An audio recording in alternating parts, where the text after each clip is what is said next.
Grabe ang lakas sa ilalim dito ng second pick ng Washington Wizards na si Alex Sarr. Kayang-kayang sumabay ng rookie dito kay Karl-Anthony Towns sa ilalim. Napatras si Jordan Poole sa ginawang sidestep dito nga ni Mikal Bridges.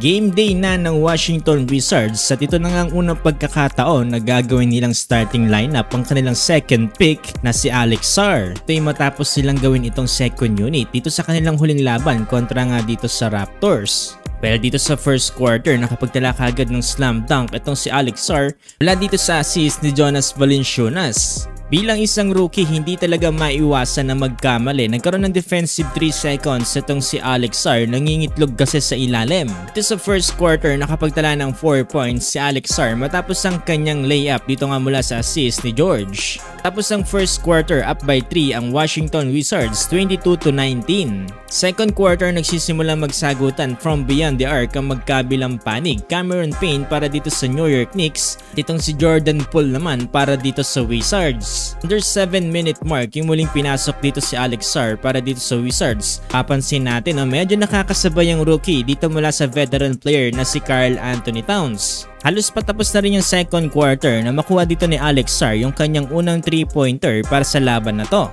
Pero sa pagkakataon na to, unti-unti nang lumolobo ang kalamangan dito ng New York Knicks. Napaatras pa nga dito si Jordan Poole sa ginawang sidestep dito ni Mikal Bridges. 54-39. Pasok ng third quarter, another Jonas Valanciunas at Alex Sarr connection. Ganda ng pasa, no? Talagang isusubo niya na lang yung bola. Pero walang saysay yan dahil unti-unti na silang pinapako dito sa outside shooting ng New York Knicks. Halong-lalo na itong si Mikal Bridges. Papansin nyo na talagang modern big man ng pagkakabuild dito kay Alex Sarr dahil napakaganda rin ang kanyang outside shooting.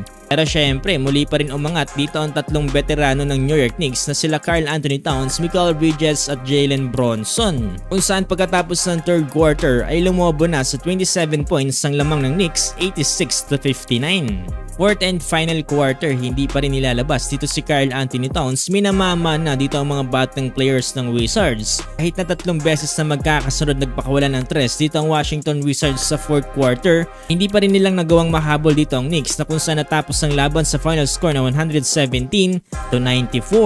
Ang una dito para sa Knicks, itong si Karl-Anthony Towns with 25 points na sinusundan ni Bronson with 23 points. Mikal Bridges naman 16 points. Samantalang para naman dito sa Wizards ay pinangunahan ng rookie na si Alex Sarr ang kanilang team with 12 points, 9 rebounds and 3 assists. Bayan pa yan dito ng 3 blocks with 3 turnovers. Sinusundan naman ni Jordan Poole na kung saan nakapagtala ng 10 points with 4 assists. So far, ang masasabi ko para dito sa rookie ng Wizards ay talagang napakasulit at nakuha nila itong player na to.